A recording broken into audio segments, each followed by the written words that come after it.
وعلی رسولہ الکریم اما بعد فاعوذ باللہ من الشیطان الرجیم بسم اللہ الرحمن الرحیم ان اللہ وملائکتہ یصلون علی النبی یا ایہا الذین آمنوا صلوا علیہ وسلموا تسلیما۔ تمام دوست احباب بڑی محبت کے ساتھ آقا کریم علیہ الصلوۃ والسلام کی بارگاہ اقدس میں نذرانہ عقیدت پیش کریں۔ السلام علیکم یا سیدی یا رسول اللہ وعلی آلک و اصحابک یا سیدی یا حبیب اللہ، الصلاۃ والسلام علیک یا سیدی یا نبی اللہ یا رحمۃ للعالمین۔ عزیز دوستو، درس قرآن آپ کے لیے بہت ہی زیادہ فیض و برکات کا ذریعہ ہے، اور یقینی بات ہے کہ آج کے دور میں ہم قرآن مجید سے بہت زیادہ دوری اختیار کر چکے ہیں۔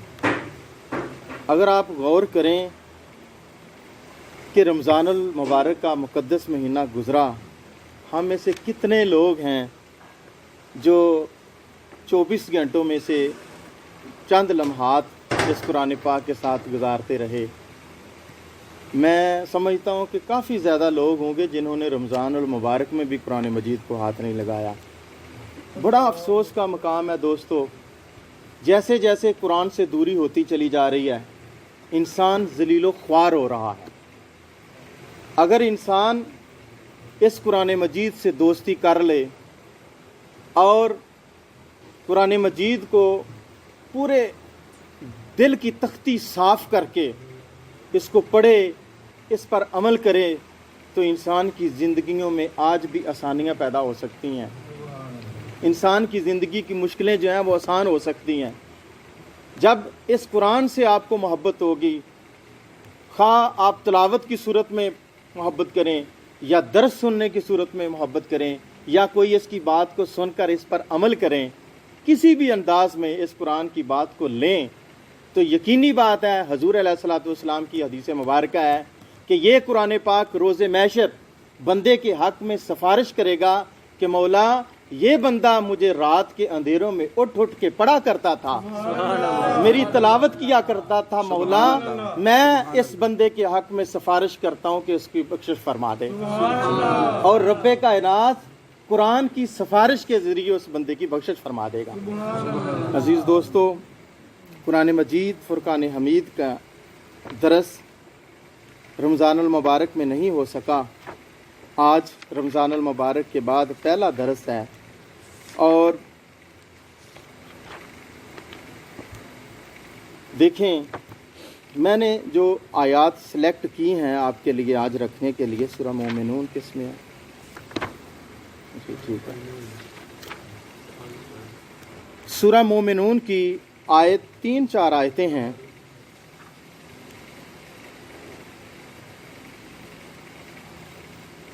دیکھیں اللہ تعالیٰ نے انسان کو پیدا کیا، پیدا کرنے کے بعد اس دنیا میں بھیجا، پھر اس کی ہدایت کے لیے اللہ تعالیٰ نے نبیوں کا سلسلہ شروع کر دیا کہ اس کو ہدایت رستے پر لانے کے لیے نبیوں کا سلسلہ شروع کیا۔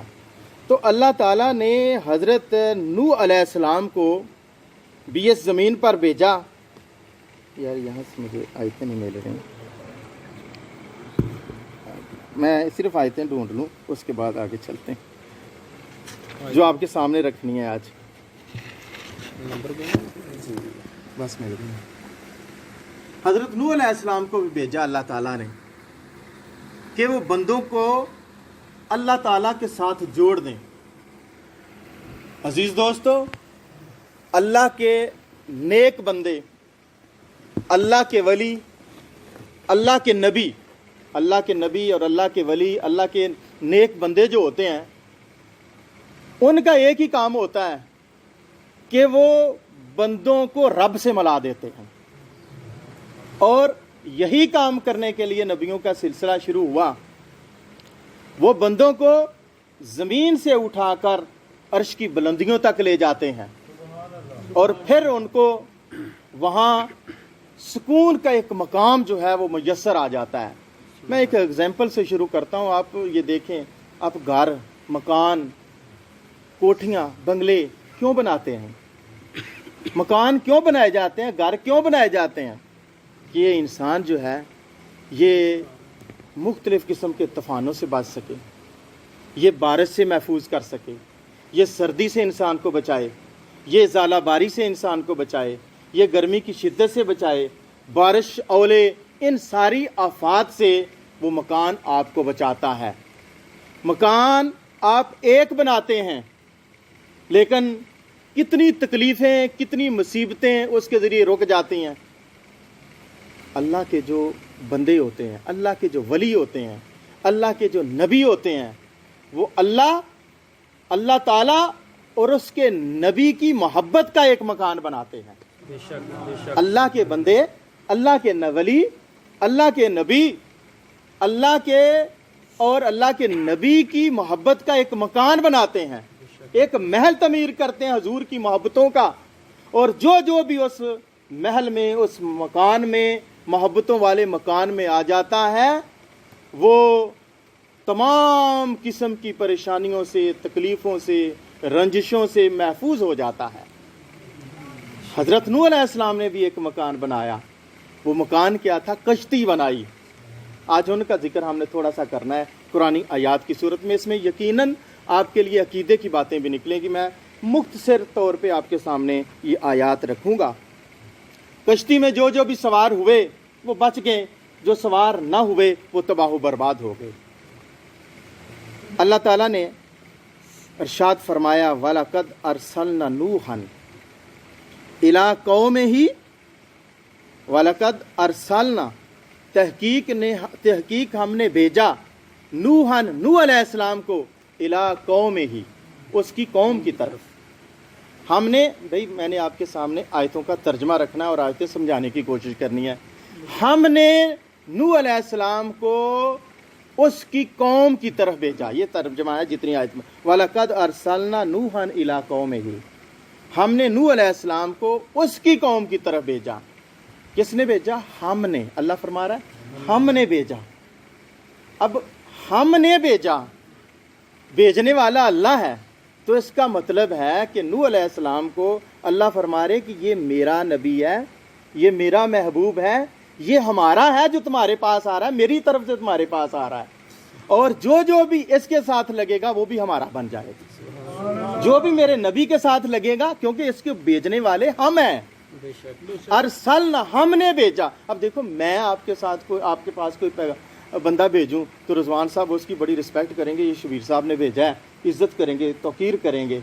دوستو, اللہ کہہ رہا ہے کہ ہم نے بھیجا, ہم نے اس کو بھیجا ہے محبوب اپنے نبی کو, تو جو بھی اب اس نبی کے ساتھ لگ جائے گا وہ بھی ہمارا بن جائے گا. فرمایا, پھر آگے فرمایا, قوم ہی, اس کی قوم کی طرف, اس کی قوم کی طرف. توجہ کریں ذرا, کہ بھیجا نوح علیہ السلام کو اللہ تعالیٰ نے ہے, اور فرمایا اس کی قوم کی طرف بھیجا. اب بندے خدا کے, ان بندوں کو رزق, ان کو پیدا کرنے والا بھی اللہ, ان کو زندگی دینے والا بھی اللہ, ان کو موت دینے والا بھی اللہ, ان کو اولادیں دینے والا بھی اللہ, رزق دینے والا اللہ, ہر چیز کی نعمتیں دینے والا ان لوگوں کو اللہ. اور فرمایا قوم نوح علیہ السلام کی. یہ دیکھیں اللہ تعالیٰ کی اپنے نبی کے ساتھ محبت دیکھو. یہ تو نوح علیہ السلام کی بات ہے نا. ابھی تو امام الانبیاء کے ذکر چھڑتے ہیں تو لوگوں کو تکلیف ہونے شروع ہو جاتی ہے. فرمایا کہ اے نوح, ان کو رزق میں دیتا ہوں, ان کو اولادیں میں دیتا ہوں, نعمتیں میں دیتا ہوں, بندے میرے ہیں, قوم تیری ہے. سبحان اللہ. قوم ہی اس کی قوم کی طرف بھیجا. اب اس کی قوم پہلے سے طے شدہ تھی. ہاں, اللہ تعالیٰ نے فرمایا بندے میرے ہیں, قوم تیری ہے, قوم تیری ہے. اللہ تعالیٰ نے فرمایا, پھر آگے سے قوم کو حضرت نوح علیہ السلام کہتے ہیں, فقال یا قوم اعبدوا اللہ, اے میری قوم, یا قوم, اے میری قوم. تو جو उसकी कौम की तरफ भेजा, अल्लाह फरमा रहा है। तो नूह अलैहिस्सलाम ने फरमाया या कौम, ए मेरी कौम, ए मेरी कौम। नबी पाक सल्लल्लाहु अलैहि वसल्लम के साथ हम कहें ना, हम हुजूर के गुलाम हैं, हम रसूल अल्लाह सल्लल्लाहु अलैहि वसल्लम के गुलाम हैं, तो ये एतराज़ भी उठता है कि यार बंदे तो तुम अल्लाह ताला के हो, तो मंसूब अपने आप को रसूल अल्लाह सल्लल्लाहु अलैहि वसल्लम के साथ कर लेते हो। उसका जवाब इस आयत से मिल सकता है, हज़रत नूह अलैहिस्सलाम की जवाब से मिलता है या कौम, ए मेरी कौम। इसका मतलब है कि नबी का उस कौम के साथ और उस कौम का उस नबी के साथ एक तल्लक है। बेशक। तो फिर हम ये कह सकते हैं कि रसूलुल्लाह सल्लल्लाहु अलैहि वसल्लम हमारे हैं और हम रसूलुल्लाह के हैं। रसूलुल्लाह सल्लल्लाहु अलैहि वसल्लम हमारे हैं और हम रसूलुल्लाह के हैं। क्यों? ये रसूलुल्लाह की उम्मत है। जब रसूलुल्लाह सल्लल्लाहु अलैहि वसल्लम की उम्मत है तो वो फिर हमारे हैं। तो फरमाया नूह अलैहिस्सलाम, ये कुरान जवाब दे रहा है, कुरान जवाब दे रहा है कि नबी कह रहा है कि ये मेरी कौम है, ये मेरी कौम है। तो मेरे आका भी तो फरमाते रहे हैं कि रब्बे हबली उम्मती, रब्बे हबली उम्मती, रब्बे, उम्मत को पुकारते रहे हैं ना। उम्मत के साथ नबी का एक तल्लक होता है, नबी के साथ एक तल्लक होता है। दोस्तों फरमाया फ़क़ाल या कौम, ए मेरी कौम, आबुदुल्लाह, अल्लाह की इबादत करो, आबुदुल्लाह, अल्लाह की इबादत करो, मालकुम मिन इलाहिन गैरुहु, उसके अलावा तुम्हारा कोई माबूद नहीं, उसकी इबादत करो। अब इसका मतलब ये हुआ कि जो इबादत करेगा, जो इबादत करेगा वो मेरी कौम बन जाएगा। हज़रत नूह अलैहिस्सलाम, वो मेरी इबादत के साथ तल्लुक़ कायम किया जा रहा है ना, कि जो मेरी इबादत, जो अल्लाह की इबादत करेगा वो मेरी कौम बन जाएगा, और जो मेरी कौम बन जाएगा रब्बुल इज़्ज़त उसको अपने दामान रहमत में छुपा लेगा। जो मेरी कौम, नबी का तल्लुक होता है ना अल्लाह के साथ, तो नूह अलैहिस्सलाम कि जो मेरी कौम बन जाएगा उसको रब्बे कायनात अपने दामन में जगह अता फरमा देंगे, अपने दामान रहमत में छुपा लेंगे। अब देखें फरमाया, फिर आगे फरमाया अफला तत्तकून, क्या तुम तकवा इख्तियार नहीं करते, क्या तुम तकवा इख्तियार नहीं करते। तकवा जो है ये कौन लोग, किन लोगों की निशानी है कि कौन लोग तकवा इख्तियार करते हैं। आज लोग तो जो ना नमाज पढ़ते हैं, ना रोज़ा रखते हैं, ना सुन्नत रसूल चेहरे पे सजाते हैं, और बस कोट पीतियाँ, अल्लाह ना गल्ला कीतियाँ, डेरे सजाए हुए हैं और कहते हैं हम सबसे बड़े मुत्तकी और परहेजगार हैं। भाई अफसोस है ऐसे लोगों पर कि ये कुरान का असूल नहीं है कि जो ना खुद नमाज पढ़ते हैं ना किसी को नमाज पढ़ने देते हैं, वो लोग अपने आप को मुत्तकी समझते हैं। मुत्तकी लोगों की ये निशानी नहीं है। मुत्तकी लोग जब अल्लाह की बंदगी करते हैं, इबादत के साथ तल्लुक़ है ना, कि जब अल्लाह की इबादत करते हैं तो फिर वो सर जो रब्बे कायनात की बारगाह में झुक जाते हैं वो किसी वडेरे या जगीरदार के सामने नहीं जाके झुकते। ये है तत्तकून, कि वो सर जो अल्लाह की बंदगी करें, अल्लाह के सामने झुक जाएं, फिर वो किसी लैंडलॉर्ड के सामने या किसी वडेरे या जगीरदार के सामने जाकर नहीं झुकते। अफला तत्तकून, क्योंकि बड़े बड़े बादशाहों ने, आपको पता है बड़े बड़े बादशाहों ने फ़कीरों के दरबारों पर झाड़ू दिए हैं, फिर जाके उनको इज़्ज़तें और अज़मतें मिली हैं। अफला तत्तकून, क्या तुम तकवा इख्तियार नहीं करते। आगे फरमाया हज़रत नूह अलैहिस्सलाम ने जब ये बात उनके सामने रख दी कि इबादत अल्लाह की करो, वही माबूद है तुम्हारा, आगे से हज़रत नूह अलैहिस्सलाम की कौम क्या जवाब देती है। फ़क़ालल मलाउल्लज़ीना कफ़रू मिन कौमिही, फ़क़ालल मलाउल्लज़ीना कफ़रू मिन कौमिही, बस उसकी कौम, उनकी कौम के जो बड़े बड़े काफिर सरदार थे वो कहने लगे। काफिर सरदार, मलाउल्लज़ीना कफ़रू, काफिर सरदार हज़रत नूह अलैहिस्सलाम की कौम के बड़े बड़े जगीरदार, बड़े बड़े वडेरे, जो बड़े बड़े चदराहटों वाले थे, उनको ख़तरा पैदा हो गया था कि नूह अलैहिस्सलाम ने जब तबलीग शुरू कर दी तो इसके मानने वाले ज़्यादा हो जाएंगे, हमारी चदराहटें ख़त्म हो जाएंगी, हमारी बादशाहतें ख़त्म हो जाएंगी, हमारी बड़ैयाँ ख़त्म हो जाएंगी, हमारी ठाठ बाट ख़त्म हो जाएगी। उन सारे वडेरों को, जगीरदारों को, लंबरदारों को, जो भी बड़े थे, उन काफरों के बड़ों को फिक्र पड़ गई। उनको क्या पता था कि जो भी वो पागल थे काफरों के सरदार, उनको ये तो उनकी सोच थी ना कि हमारी चितराहटें खत्म हो जाएंगी। उनको ये मालूम नहीं था कि जो नबी के कदमों के साथ लग जाता है बादशाहतें उनका कदम चूमती है। उनको ये मालूम नहीं था कि जो भी फकीरों के साथ लग जाता है, जो भी अल्लाह वालों के साथ लग जाता है, वो कामयाब व कामरान हो जाता है। मसलन आइए तारीख़ इस्लाम से इसकी मिसाल लेते हैं। हजरत सैयदना उमर फ़ारूक रज़ी अल्लाह ताला अन्हो इस्लाम कबूल नहीं किया। आका करीम इस्लाम कबूल नहीं किया, इस्लाम के साथ दुश्मनी थी। लेकिन वो दिन भी आया कि जब सैयदना उमर फ़ारूक रज़ी अल्लाह ताला अन्हो ने अपने आप को हजूर के कदमों में गिरकर खाक का एक जर्रा बना दिया, हजूर के कदमों के साथ लग गए।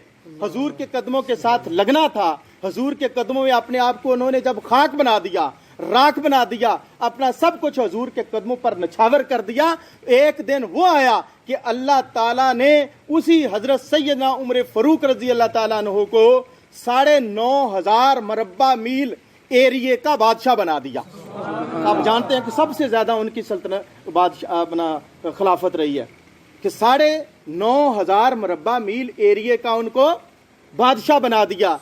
किस लिए? कि वो हजूर के कदमों के साथ लग गए थे। लेकिन वो बादशाह बनकर भी फकीर थे। उनकी सल्तनत पूरा अरब, एक तरफ फारस तक का इलाका और एक तरफ रूम तक इलाका, ये सारे इलाके का बादशाह जो है वो सैयदना उमर फ़ारूक रज़ी अल्लाह ताला अन्हु है। लेकिन वो बादशाह बनकर भी फ़कीर हैं, हजूर के ग़ुलाम हैं। एक सफ़ीर मौला अपना रूम के बादशाह ने एक सफ़ीर भेजा। उसी वक्त वो सफ़ीर आया हज़रत सैयदना उमर फ़ारूक के दौर में, और उस सफ़ीर आके कहने लगा कि सहाबा इकराम से अर्ज़ करने लगा कि आपका बादशाह कौन है? सहाबा इकराम ने अर्ज़ की, फरमाया कि हमारा बादशाह नहीं होता। फरमाया फिर तुम्हारा बड़ा कौन है, तुम्हारा अमीर कौन है? उन्होंने फरमाया कि हमारा तो अमीरुल मोमिनीन होता है, मोमिनों का अमीर होता है। तो फरमाया कि वो किधर है, उसका महल किधर है, उसकी कोठी किधर है? तो सहाबा इकराम ने फरमाया कि हमारे अमीर की कोठी बंगला नहीं होता, वो तो नबी के ग़ुलाम होते हैं, वो तो फ़कीर होते हैं, उनके कोई बंगले नहीं हैं। तो वो कहने लगा, सफ़ीर जो रूम से आया था कहने लगा फिर है वो कहाँ? उन्होंने फरमाया वो कीकर के दरख्त के नीचे चारपाई पे सोए हुए हैं। जब उन्होंने देखा कि वक्त का अमीर, वक्त का खलीफा बादशाह जो है वो बगैर पैरे के, बादशाहों के पैरे लगे होते हैं ना, बगैर पैरे के बेखौफ बेडर पड़े हुए हैं, उसका जिस्म कांपने लगा, उस सफ़ीर का जिस्म कांपने लगा। वो कांपता है, तलवार हाथ से गिर जाती, जो तोहफे लेकर आया था सारे गिर गए, और कहने लगा कि जिस कौम का अमीर इतना निडर हो, कोई दूसरी कौम उस कौम को शिकस्त नहीं दे सकती। क्या बात। अब वो हजूर के कदमों का सदका था, हजूर अलैहिस्सलाम के कदमों के साथ लग गए थे, और लेकिन वो बादशाह होते हुए भी फकीर थे। क्योंकि जब ऐसे फकीर बादशाह बनते हैं, उनके पास लाखों करोड़ों की जायदाद होती है, लेकिन वो सब कुछ अल्लाह रब्बुल इज़्ज़त की बारगाह में लुटाकर फिर फकीर के फकीर ही रह जाते हैं। अजीज़ दोस्तों, उनको, उन काफरों के सरदारों को ये बात मालूम नहीं थी कि जो नबी के कदमों से लग जाता है वो तो बादशाहों का मालिक बन जाता है। फरमाया मा हाजा, वो कौम कहने लगी, कौम के काफिर कहने लगे कि मा हाजा इल्ला बशरुम मिसलुकुम। यहाँ से आपको अकीदे की बात एक बताऊंगा। फरमाया वो कौम कहने लगी, काफिर कहने लगे मा हाजा, ये नहीं है। नूह अलैहिस्सलाम की तरफ कहने लगे, उस कौम को कहने लगे ये नहीं है, नूह अलैहिस्सलाम की तरफ इशारा करके कहने लगे मा हाजा, ये नहीं है, इल्ला सवाए बशरुन, बशर मिसलुकुम, तुम्हारी तरह का। वो कहने लगे ये तुम्हारी तरह का एक बशर है। वो काफिरों के सरदार कहने लगे, आसान तर्जमा सुने, तो भाई ये नबी कैसे हो सकता है, ये तो हमारी तरह का एक बशर है, ये हमारी तरह का एक बशर है। अब तवज्जो करें, बशर किसने कहा? ये हमारी तरह का एक बशर है। नबी को, अब तवज्जो करनी जरा, कि नबी को अपनी तरह का बशर किसने कहा? काफिरों के सरदारों ने कहा। किस को कहा? नूह अलैहिस्सलाम को। मैं कुरान की आयतें पढ़ रहा हूं। मा हाजा इल्ला बशरुम मिस्लुकुम, ये तुम्हारी तरह का एक बशर है, तुम नबी बना रहे हो इसको। काफिर कहने लगे, उनको वर्गला रहे थे ना कौम को, ये तो तुम्हारी तरह का एक बशर है। ये अकीदा किन का है बताओ? काफिरों का अकीदा है। इसका मतलब है कि जो नबी नूह अलैहिस्सलाम है उनके बारे में काफिरों का अकीदा है कि ये हमारी तरह का बशर है, तो ये इमामुल अंबिया को कहे कि ये हमारी तरह के आदमी, हमारी तरह के बशर हैं, ये किन का अकीदा होगा? जरा गौर करो। जो नबी को कह दे कि ये हमारी तरह का बशर है, वो मोमिन नहीं रह सकता। ये बात याद रखो, कुरान से मैं साबित कर रहा हूं। जी। फरमाया मा हाजा इल्ला बशरुम मिस्लुकुम, ये तुम्हारी तरह का बशर है, तुम इसको नबी बना रहे हो। अल्लाह ने नबी बनाना होता तो इसको बनाना था, ये तो हमारी तरह का बशर है, फरिश्ते नाज़िल करता। वो कहने लगे, वो ये बात कहने लगे। दोस्तों, हमारे आका करीम अलैहिस्सलाम उनके गुलाम ये अकीदा रखते हैं, ये अकीदा रखते हैं कि वो तो अर्श मौला की बुलंदियों को क्रॉस करके आगे तक जाने वाले हैं और जबरील अमीन को सिदरतुल मुंतहा की सरहदों पर छोड़ के आगे निकल जाने हैं। वो हम जैसे कैसे हो सकते हैं? हमारे आका करीम अलैहिस्सलाम और हम एक ही ऐसे हो जाएं, ये अकीदा ही गलत है। साहबा, आओ सुनो, मैं दलील देता हूँ। हजरत इमाम मालिक रजी अल्लाह ताला अन्हु ने से किसी ने सवाल किया कि सहाबा कराम जो हर वक्त हजूर के जलवों में रहते थे, हजूर की जलवों में रह के अल्लाह की इबादत करते थे, उनसे बढ़कर भी कोई है? उनसे बढ़कर भी कोई है? तो इमाम मालिक ने पता क्या जवाब दिया कि किसी सहाबी के घोड़े की, तवज्जो के साथ बात सुनना, किसी सहाबी के घोड़े के कदमों से लगने वाली खाक का एक जर्रा, किसी सहाबी के कदमों की, सवारी के कदमों, घोड़े के कदमों के साथ लगने वाली खाक, मिट्टी, कट्टा, उसका एक जर्रा दौरे हाजिर के वली से कई गुना बढ़कर होता है। दौरे हाजिर के वली से, वली वो होता है जो बहुत ज्यादा अल्लाह की इबादत करता है, अल्लाह के जिक्र में हर वक्त रहता है, अल्लाह का दोस्त, अल्लाह का दोस्त। तो सहाबा इकराम के घोड़े का कदमों का एक जर्रा उस वली से ज्यादा फजीलत है रखता, ज्यादा अरफा वाला है। अब अंदाजा लगाओ, जिस उम्मत के अमाम मालिक का ये अकीदा हो कि एक वली सहाबी के घोड़े की कदमों की खाक के एक जर्रे के बराबर नहीं हो सकता, तो फिर तुम नबी को अपने जैसा कह रहे हो?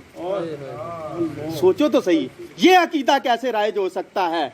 और यार, वली जो है सहाबा के कदमों के एक जर्रे के बराबर नहीं है, और तुम कह रहे हो कि नबी हमारी तरह का एक बशर है। ये अकीदा कैसे राइज हो सकता है? ये अकीदा बिल्कुल गलत अकीदा है।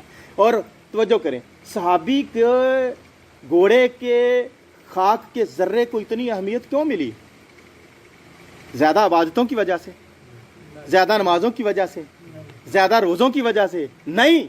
उनकी आंख ने ज़ियारत मुस्तफ़ा कर ली थी, उनकी आंख ने हजूर के जलवे देख लिए थे। जब कोई बंदा हजूर को अपनी नजरों से मोहब्बत की निगाह से देख लेता है, वो सहाबी बन जाता है। वो सहाबी, एक लम्हा के लिए हजूर को मोहब्बत से जिसने देख लिया, वो सहाबियत के दर्जे पर आ गया। इसका मतलब ये हुआ, साबित ये हुआ कि हजूर की तरफ एक नजर देखना सारी उम्र की इबादतों रियाजतों से अफजल है। सारी उम्र की इबादतों रियाजतों से अफजल है। एक बंदा, एक गजवे की बात है, जंग की बात है, गजवा पता नहीं कौन सा गजवा था जंग का। आका करीम अलैहिस्सलाम की बारगाह में उस जंग के दौरान एक बंदा आया, आके कहने लगा, सरकार मुझे कलमा पढ़ा दीजिए। हुजूर अलैहिस्सलाम ने के हाथों सलाम कबूल किया। सलाम कबूल करके उसी वक्त मैदान जंग में चला गया। उसने नमाज नहीं कोई पढ़ी, उसने रोज़ा कोई नहीं रखा, उसने ज़कात कोई नहीं दी, अमाल में से कोई अमल अभी नहीं किया, सिर्फ हुजूर के दस्ते मुबारक पे इस्लाम कबूल किया, मैदान जंग में चला गया। कफ़ार से लड़ते लड़ते लड़ते लड़ते ज़ख्मों से चूर होकर घोड़े से नीचे गिर गया। सहाबा इकराम ने उठाया, صحابہ کرام نے اٹھایا اور کہنے لگے کہ کوئی آخری خواہش ہو بتا دیجئے۔ وہ عرض کرنے لگا کہ میری کوئی آخری خواہش نہیں ہے۔ وہ کہنے لگے کہ پانی لائیں، پانی کی ضرورت نہیں ہے، بس ایک خواہش ہے کہ مجھے گھسیٹتے ہوئے حضور کے قدموں میں لے چلو، مجھے گھسیٹتے ہوئے حضور کے قدموں میں لے چلو، میری یہی خواہش ہے۔ کیا محبت ہے۔ صحابہ کرام اس آدمی کو گھسیٹتے ہوئے حضور کے قدموں میں لے آئے۔ حضور کے قدموں میں آیا، ہاتھ باندھ کے کہنے لگا سرکار مجھے اپنے قدموں پر سر رکھ لینے دیجئے، مجھے اپنے قدموں پر سر رکھ لینے دیجئے۔ سرکار نے فرمایا اجازت ہے۔ اس نے اپنا سر حضور کے قدموں پر رکھا، حضور کے چہرے کو دیکھنے لگا، سبحان اللہ۔ آنکھوں میں آنسو ہیں، حضور کے چہرے کو دیکھنے لگا اور حضور کے چہرے کو حضور کے قدموں پر اپنا سر رکھا ہے، حضور کی زیارت کر رہا ہے اور کہہ رہا ہے سرکار میں نے آپ کی غلامی میں اپنی زندگی کا خاتمہ کر دیا ہے۔ سرکار نے فرمایا جا جنت بھی بہاریں بھی تیرا انتظار کر رہی ہیں۔ دوستو اللہ اکبر، حضور یا رسول اللہ، یا علی۔ تو حضور کی زیارت سے صحابی بنتا ہے، اور صحابی کی سواری کے خاک کے ذرے وہ ہم سے، ولیوں سے، پیروں فقیروں سے بڑھ کر ہوتے ہیں۔ تو حضور کو اپنے جیسا کہنا یہ بالکل غلط اور مومنوں کا کام نہیں ہے دوستو، یہ کافروں کا عقیدہ ہے۔ جو لوگ حضور کو اپنے جیسا کہتے ہیں یہ کافروں کے سرداروں کا عقیدہ ہے۔ آئیے قرآن، کیونکہ لمبا کام ہو رہا ہے، تھوڑا سا آگے چلتے ہیں۔ فرمایا یہ تمہاری طرح کا بشر ہے، یریدو جو چاہتا ہے، ان یتفضل الیکم، جب ان کی بات نہ سنی گئی، کافروں کی بات نہ سنی گئی کہ اب یہ نہیں مانیں گے لوگ، یہ ہماری بات نہیں مانیں گے، انہوں نے ایک اور وار کیا۔ وہ کیا وار کیا؟ وہ کہنے لگے یریدو ان یتفضل الیکم، یہ تو چاہتا ہے کہ تم پر فضیلت حاصل کر لے، تمہارا لمبردار بن جائے، یہ تو چاہتا ہے کہ تمہارا بڑا بن کر تم پر حکم چلائے، تمہارا بڑا بن کر تم پر حکم چلائے۔ تو وہ قوم پھر نہ ہٹی، پھر نہ باز آئے۔ جب یہ بھی وار نہ چلا تو پھر کہنے لگے، اللہ تعالیٰ نے ان کا اس طرح جواب دیا وَلَوْ شَاءَ اللَّهُ لَأَنزَلَ مَلَائِكَةً، اور اگر اللہ چاہتا تو ان پر فرشتے نازل کر دیتا، اگر اللہ چاہتا تو ان پر فرشتے وہ کہتے تھے نا کہ یہ عام بشر ہیں، یہ نبی نہیں ہو سکتا، اگر اللہ نے نبی بھیجنا ہوتا تو کسی فرشتے کو نبی بنا کر بھیجتا۔ بھئی فرشتہ تو ایک ہم سے برداشت نہیں ہوتا، وہ جان نکالنے کے لیے عزرائیل جب آتا ہے، فرشتوں کی اس انسان کے ساتھ کیسے گزر اوقات ہو سکتی تھی؟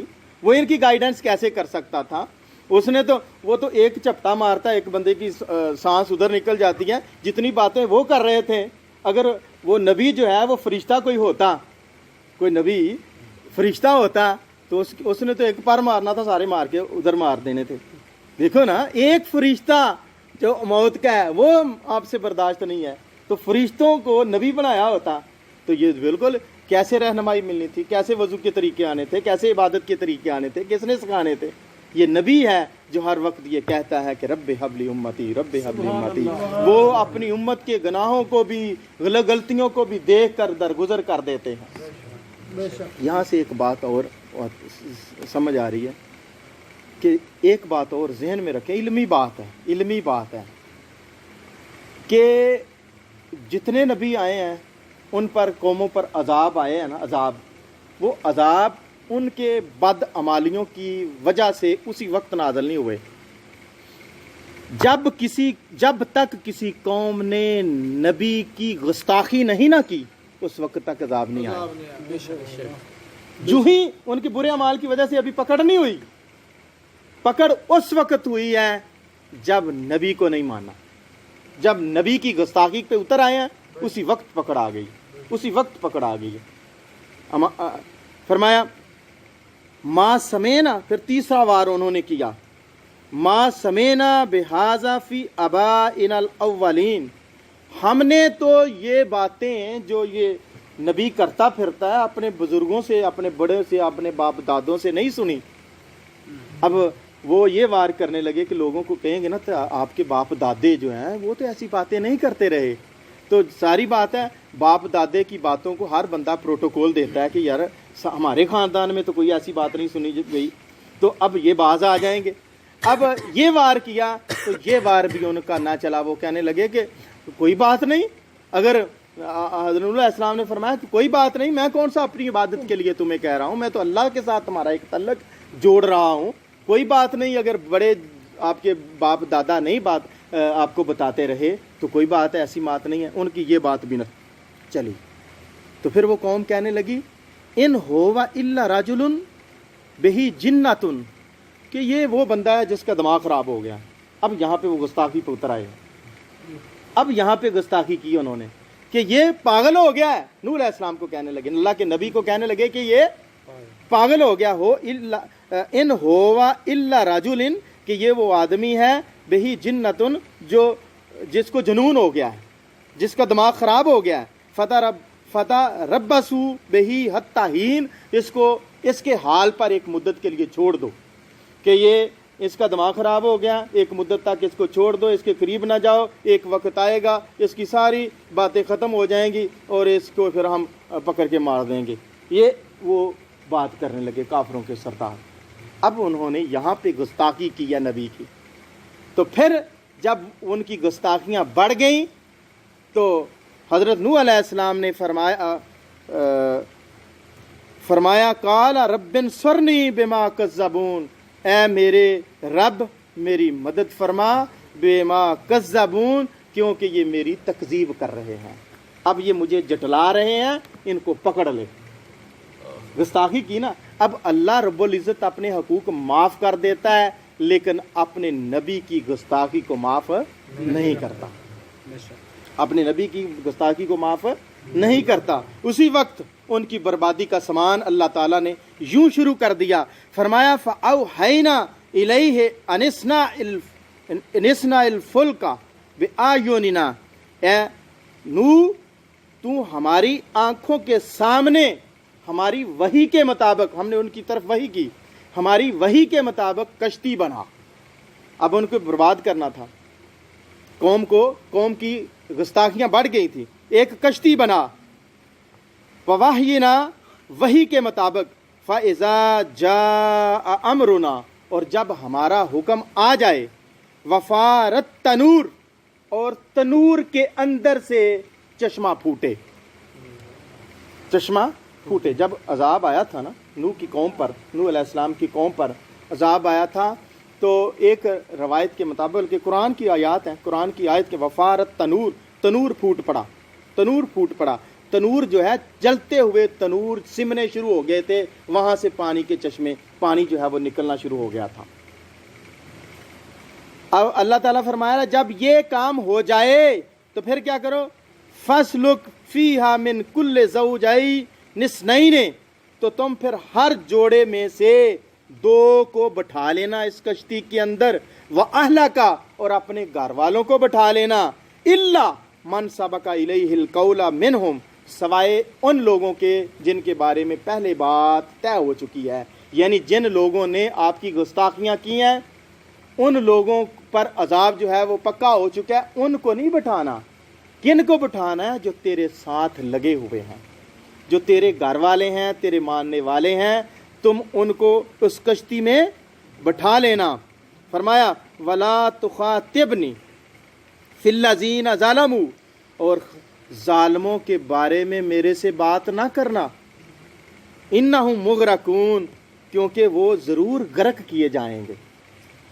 اب نبی کو اللہ تعالیٰ فرما رہا ہے کہ ظالموں کے بارے میں میرے سے بات نہ کرنا کیونکہ وہ ضرور ڈبوئے جائیں گے.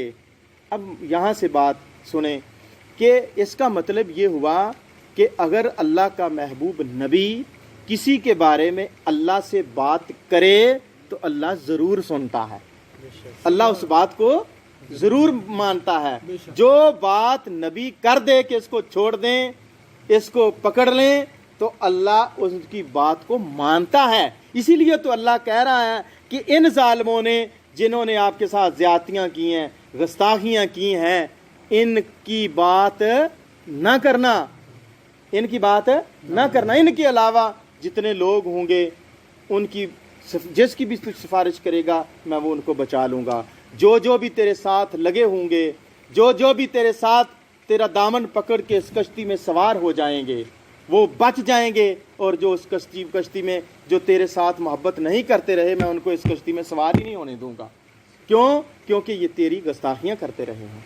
और आका करीम अलैहिस्सलातु वस्सलाम ने भी इस उम्मत के बारे में फरमाया कि मेरी अहले बैत की मिसाल कश्ती नूह की मानद है, कश्ती नूह की मानद है। जिस तरह नूह अलैहिस्सलाम की कश्ती में जो जो लोग सवार हुए थे वो बच गए, और जो सवार नहीं हुए थे वो तबाह बर्बाद हो गए थे। तो आका करीम अलैहिस्सलातु वस्सलाम ने फरमाया मेरी अहले बैत की मिसाल कश्ती नूह की मानद है। जो अहले बैत के साथ लग जाएगा, जो अहले बैत की कश्ती में सवार हो जाएगा, जो अहले बैत के साथ वाबस्ता हो जाएगा, जो अहले बैत का दामन पकड़ लेगा वो कामयाब व कामरान हो जाएगा। और जो अहले बैत का दामन छोड़ देगा, जो अहले बैत की कश्ती में सवार नहीं होगा वो तबाह व बर्बाद हो जाएगा।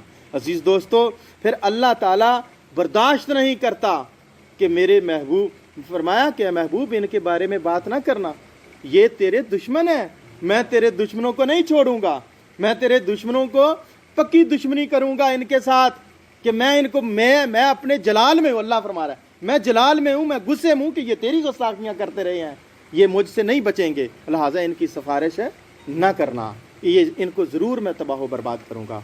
दोस्तों, जो लोग अल्लाह ताला के नबियों की, अल्लाह ताला के वलियों की, अल्लाह ताला के नेक बंदों की संगत में आ जाते हैं, बात मकान से चली थी, जो अल्लाह के महबूब बंदों के मकान में आ जाते हैं। कश्ती भी तो एक मकान थी ना, बेशक बेशक, कश्ती भी तो एक मकान थी।